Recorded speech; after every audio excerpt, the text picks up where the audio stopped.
All right. Hi, everyone. I hope you're doing well and you're having a great and wonderful day. So, welcome to today's session. And before I get in today's session, I would just like to introduce our platform, Positivity. So, Positivity is a Singapore headquartered platform of mental health, and we are committed to making quality mental health care and making it more accessible and more affordable for everyone. Our aim is to help individuals with match with right expertise and also while creating awareness. So we do that by creating awareness on important mental health topics that affect our daily lives. Speaking of one topic, today we are here to discuss an important topic, which is anticipatory grief, fear of losing our aging parents, right? So as we grow older, and our parents also grow older as well, and many of us find ourselves facing complex situations or a mix of emotions as well, right? Love, worry, sadness. So today we will be talking about those and eventually the fear of loss as well, and how it affects us as well in our daily lives. So today's session will be presented by Miss Simran Sakshi. She is a trauma-informed psychologist who primarily works with emotionally focused individual, therapy and works with therapy. And her therapeutic approach is understanding, and it's mostly grounded approach and in attachment theory and nervous system regulation as well, and a deep understanding of relational and developmental trauma. So, before anything, let's hear Miss Simran Sakshi. Thank you so much, and we are so delighted to have you here. So, let's begin today's session. Thank you so much for introducing me. I'll just start then. Okay.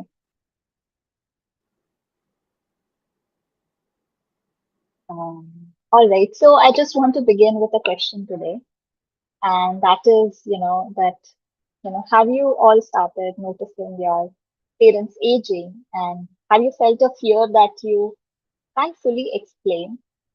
Like maybe it hits when they start talking about their health more, or when you notice that out of the blue, there have been more health incidents recently, small minor incidents that happen and that give you a reminder that, oh, my parents are not young anymore, or when they forget something small, or when you suddenly realize that they won't always be there.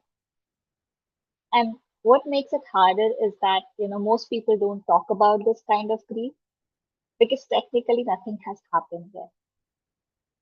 So I just want to pause here and ask for everyone who's present today, how many of you recognize yourself in that?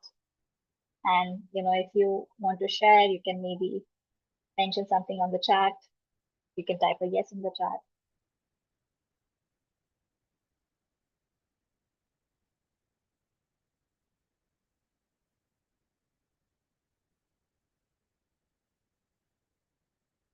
Hmm. Okay, so this feeling, this quite unnamed, slightly shameful fear is something that so many of us are walking around with, and we are walking around with it alone because we don't quite have the words for it. And it kind of feels strange to grieve something that hasn't even happened yet.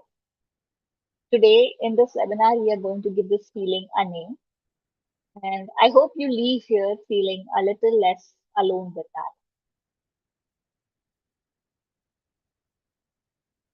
So, before we go into what this grief feels like, I want to also talk about why it stays so invisible, why so many of us do not talk about it, because I think that's actually where we need to start.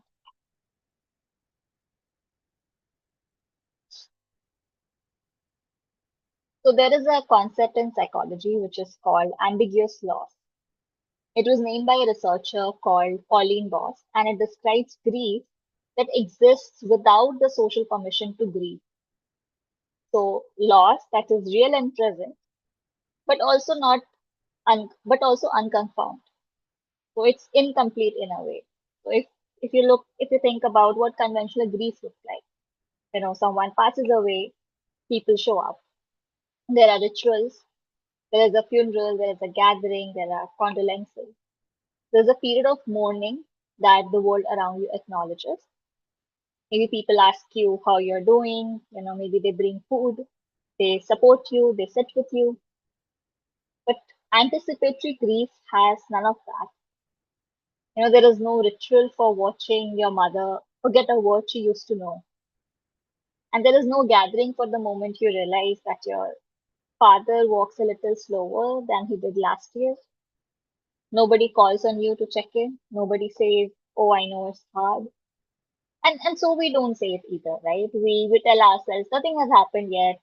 I shouldn't be even feeling this. What I do, I have to grieve when they're still here, right? But this is the gap in our language that we have, the way that we have been taught to understand grief, because grief doesn't necessarily begin at loss, right? For many of us, it begins much earlier in the quiet moments when we start noticing these changes that are happening in our life, that are happening with our parents in our life. And that's what we are going to talk about in detail today.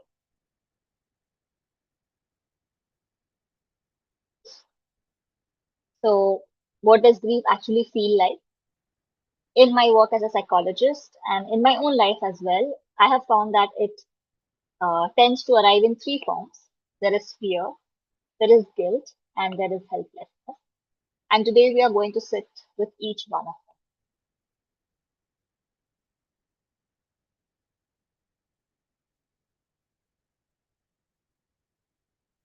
So let's start with fear. The kind of fear that comes with watching our parents age is not one single fear. It's a lot of them. It's the fear of the phone call, the one that you dread receiving late at night or early in the morning, and that makes you instantly pick it up because you're afraid that something happened. You know, it's it's the fear of not being geographically close enough when something happens. Because so many of us, we have our own families, or we probably are working, or probably are studying, and we're living somewhere else, and we're not geographically close enough, right? So that fear of not being present, the fear of not being prepared, of not knowing what to do, how to handle it, right? And underneath that, all of that, there is also sometimes a quieter, more tender fear, the fear of forgetting the sound of their voice, of forgetting the way that they laugh, maybe struggling to remember the texture of this ordinary moments with them, maybe even thinking about, moments when we were a child and seeing how things have changed and fearing this change, right? And this kind of fears do not get mentioned often. But so many times when we are around our parents or even when we are not around them, there is this fear that keeps, creeping on. Maybe when we hear incidents of our friends' parents, when we hear some news or anything else, silently, this creeps it silently, and it stays in our mind for a while, or it gives us guilt as well, that, we are not there. And it kind of is much deeper. It is about living your own life and sometimes about not being able to do enough. Right? We'll talk more about guilt, especially in the next slide. But for now, let's also talk about helplessness. The kind of helplessness because you cannot fix this, right? Your parents are aging. That's a fact. That's a truth. It cannot be fixed. It can only be accompanied, and because it cannot be fixed, it's really so uncomfortable. We do not like it. Maybe we try to respond to it by researching, by planning, by trying to optimize the situation, by taking control whenever we can. And a lot of times that can be useful. But it's also a lot of times it's also an attempt to escape the truth that aging cannot be fixed. It can only be accompanied. And this shift from fixing to accompanying is one of the most important things that I want to offer today. So we'll come back to it. Just for now, we talked about these three feelings: fear, guilt, and helplessness. And I want you to remember that, none of these feelings need to be resolved today. We are not here to resolve them. We are just here to name them, because naming them makes them feel smaller or reduces the intensity.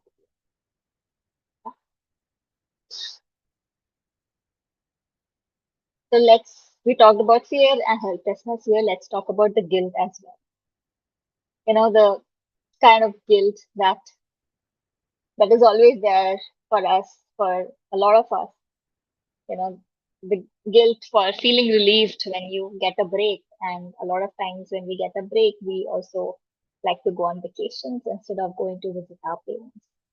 But at the same time, there is that guilt that we feel, oh, we didn't visit our parents this year.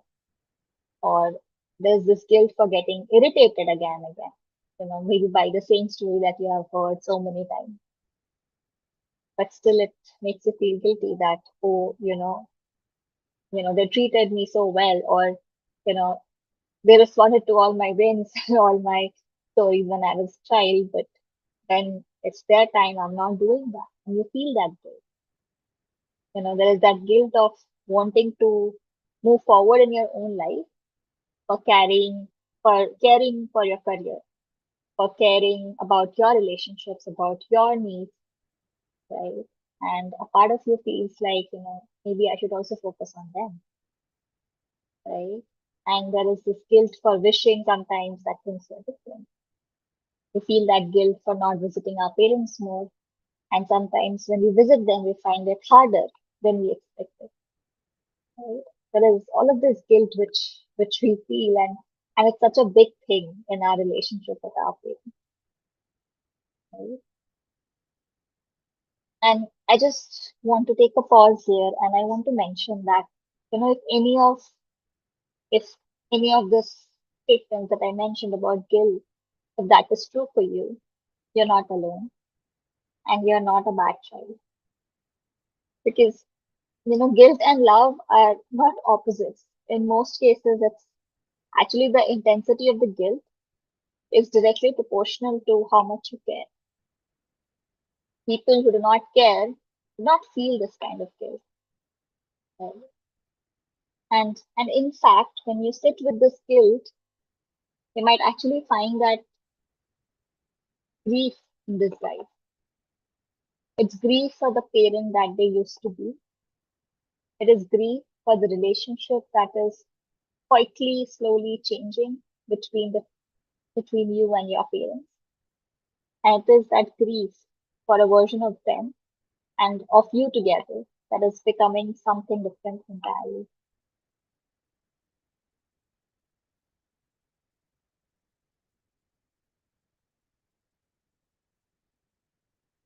And along with the guilt, I also want to share something else that stays with the guilt, you know, where you want to be there, but you also want to keep living. So it's two different things at the same time. So let's explore that as well.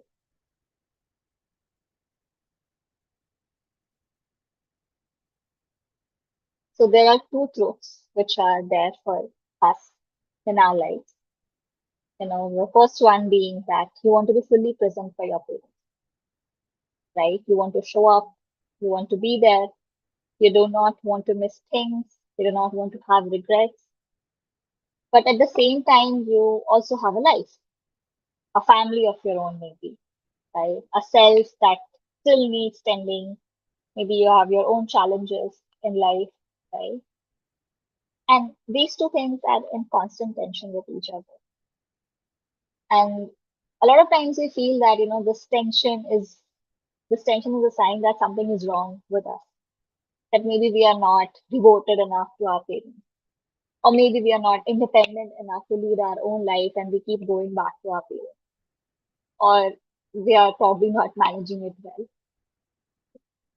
But it's not a flaw, because it's actually the shape of basically loving someone who's aging. And it's how it looks like for a lot of us during this time. It's hard. It's definitely hard. We are getting pulled in two different directions and we are not able to resolve it. There is no possible resolution. It just means that it doesn't mean that you're failing. It just means that you're doing it honestly. Okay. There is a concept called chronic sorrow. It describes the experience of living with grief, which is not a single incident, but a recurring undercurrent. So waves that come and go. So like good days, harder days. And the goal with this sorrow is not resolution. It's just learning to carry it differently over time, right? So, like I said, I just want to repeat this. There is no possible resolution. It's just about learning how to carry it differently, right? And so, we have covered so many things by far. We have looked at our feelings. We have looked at, what all comes up when we think about our parents aging, the grief, the guilt, the helplessness, the fear, right? Can you also notice for a few seconds, what do you avoid feeling most about this whole thing, about your parents aging? You know, just noticing what is so difficult about remembering that your parents are aging, about the times when they talk about this health incidents or when you realize that they are aging. What is it that makes you feel so uncomfortable? What is it that you avoid trying to stay with? What is it that you avoid trying to feel in?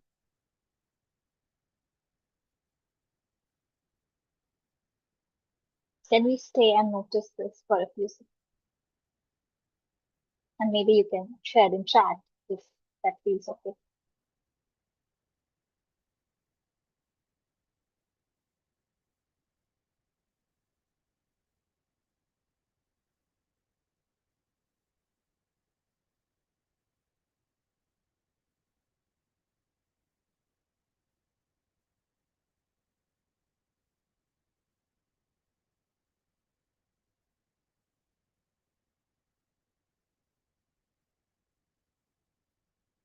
All right.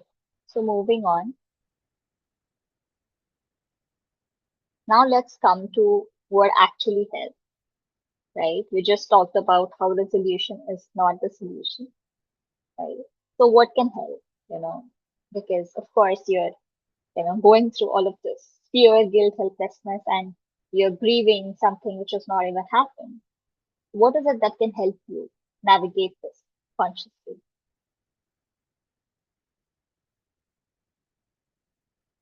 There are a few, rather than solutions, there are a few different orientations, okay, that we are gonna talk about.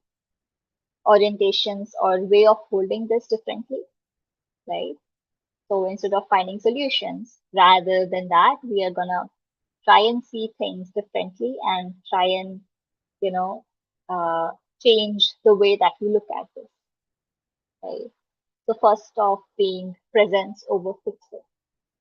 So we are not, in fact, it's not in our control to fix it, right? We cannot fix aging. We cannot fix the truth that, someday our parents are gonna get old and someday they're not gonna be there anymore. And so instead of trying to fix that, we try to be present, we try to be with them. You don't need to arrive at every visit that you make with your parents with an agenda or a solution or a plan. Rather, just try to, sit with them while they watch something they love, even if you find it boring. Just be in the room with them, be unhurried. Try to take a few days off when you visit them, right? Of course, you have work, and of course, a lot of times you cannot take off. But maybe a few days when you visit, just be there with them. Try to be a part of their life, right? Let them feel that, you know, you are there for them and you're not there out of obligation, but out of wanting to be near them. Yeah? And it might sound simple, but it's not. And it's something that is worth practicing. Just learning to be present, learning to be there with them, learning to be a part of their life for a few days, maybe in a few months. Right? That's something that we can try and do. The second thing is saying the things now. When I asked you to maybe sit and notice what you feel about the grief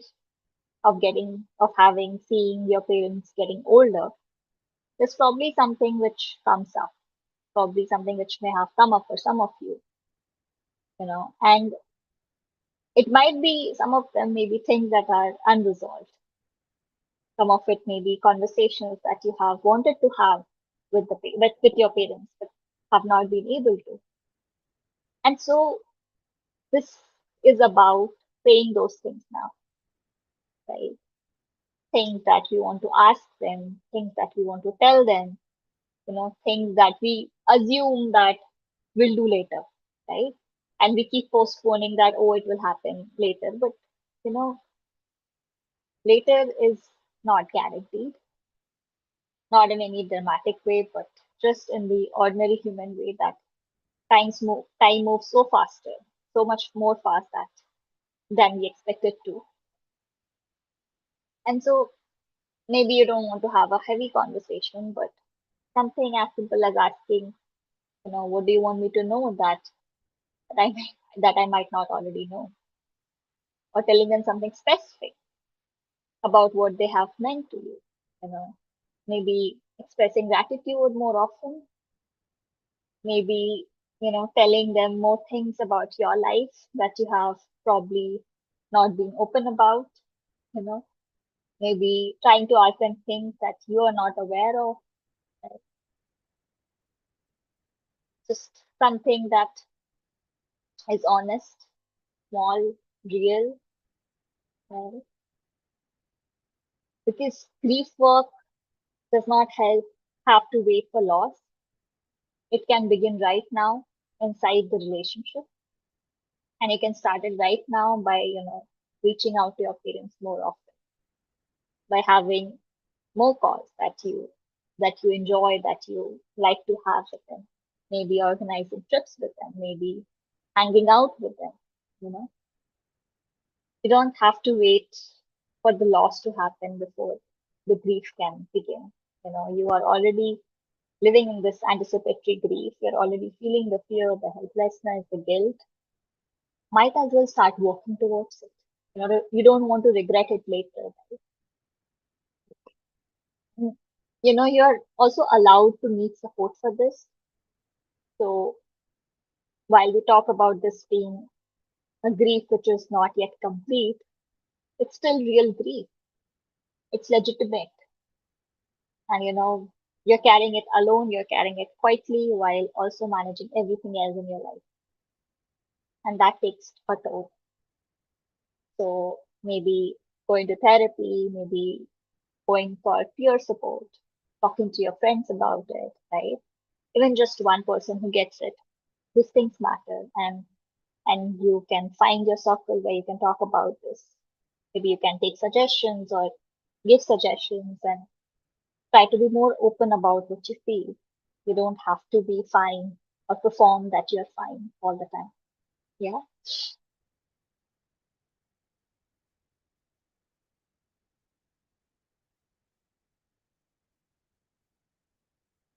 So we started today with a fear that you can't fully explain, a fear that arrived, a feeling that arrived without permission and without a name.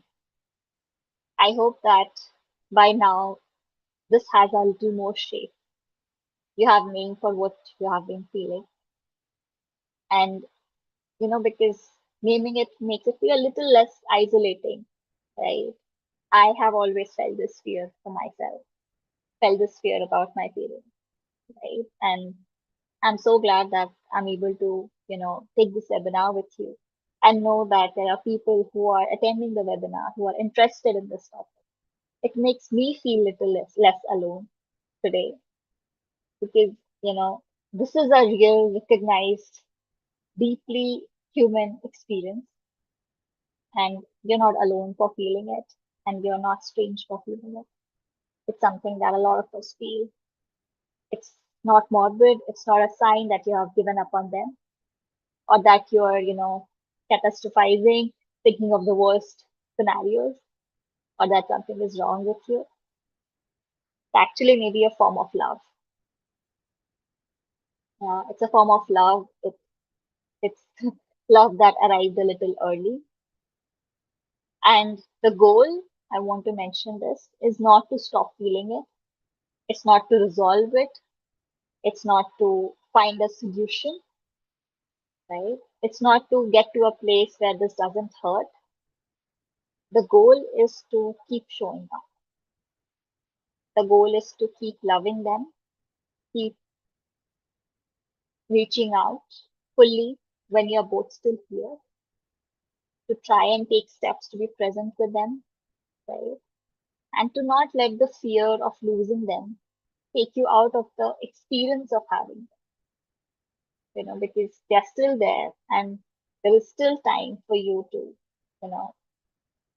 have conversations, talk to them, know more about them, tell more about you to them.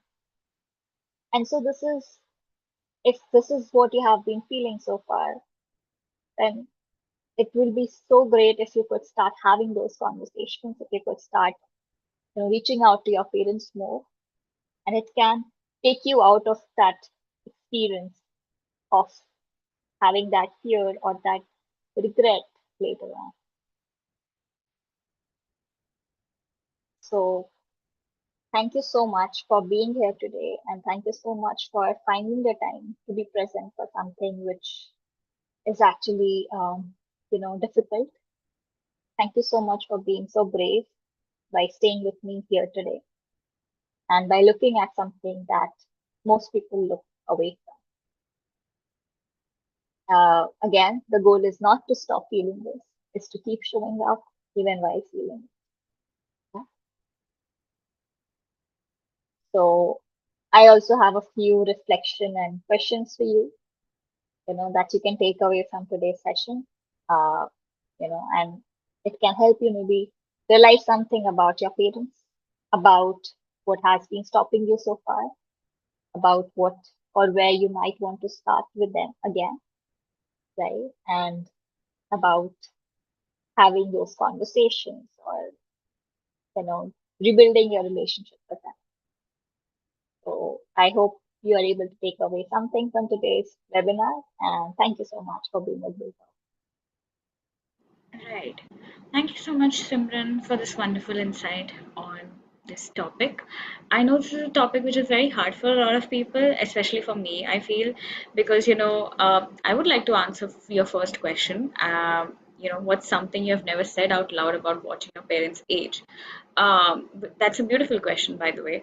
Uh, I think that, one random day it just hits you that your parents are aging, right? I mean, it could be a gradual process for everyone, right? But for me personally, I'm being the youngest child in my family, so obviously I have a brother as well. So I do think that I just randomly think that, oh, my parents are hitting a certain age, and soon, I am getting to that age that I'm not a child anymore, right? I'm not. I have to focus on a lot of things. I have to take care of them as well. Of course, my family as well, right? So it just hits you on one random day, and then you start thinking that what will the future hold? What if something happens?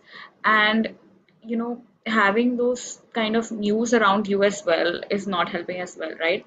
Because the world right now is not in a great place. We're having a lot of, war around us as well, and issues around us. So it impacts you that, oh, suddenly that if something like that happens, what will you do?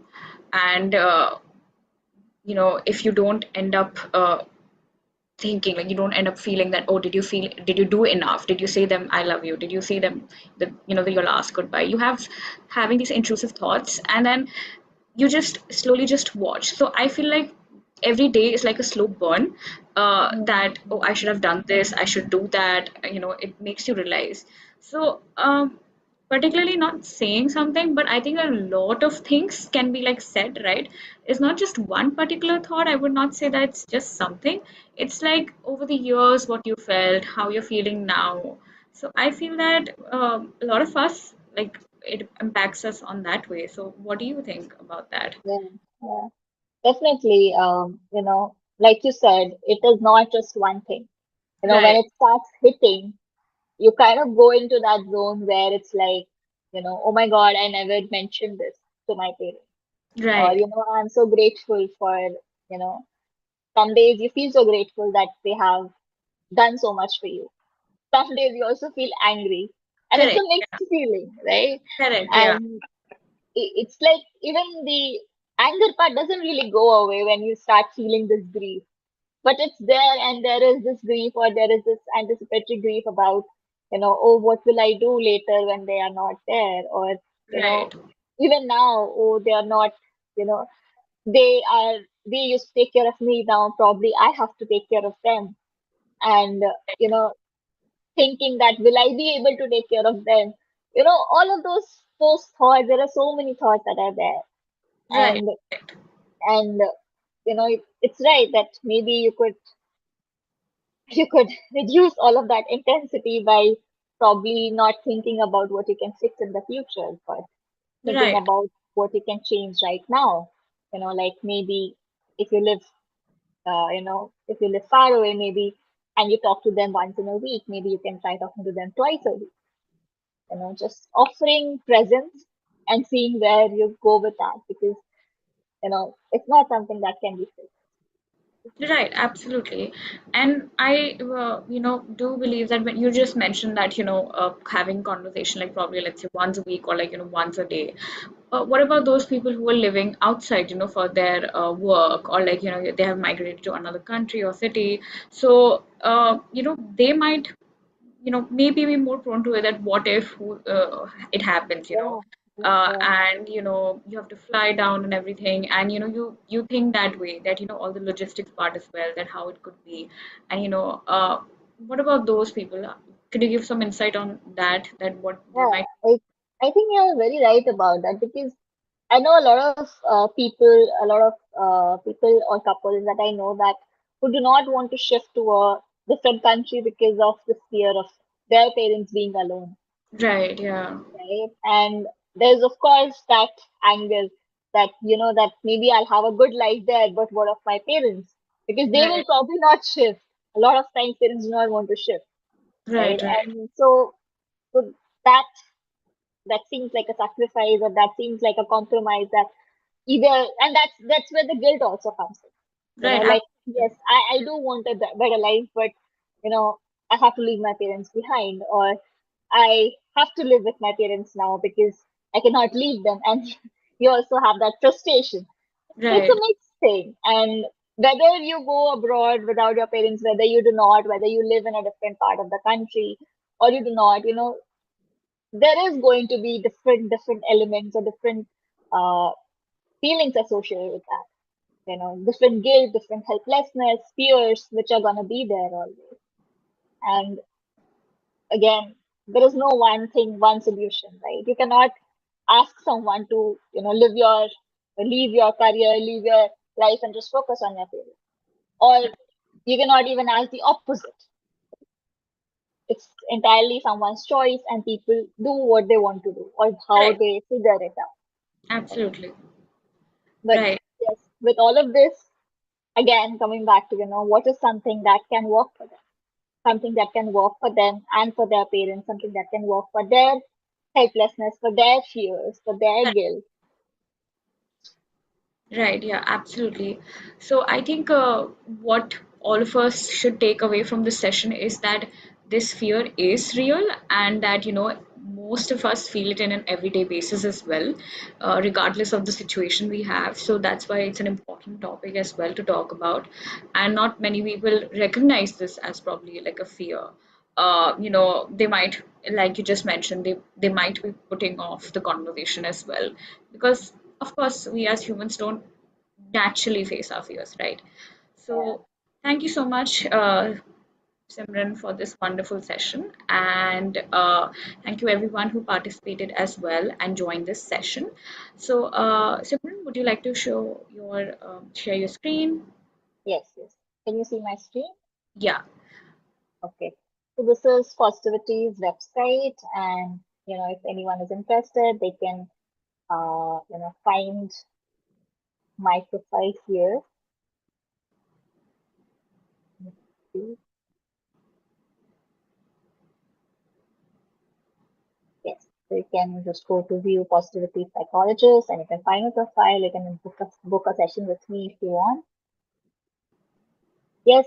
Thank you again so much for hosting this webinar, and thank you everyone who's present today. All right. All Thank you right. so much. Thank you, Simran. Thank you everyone for joining.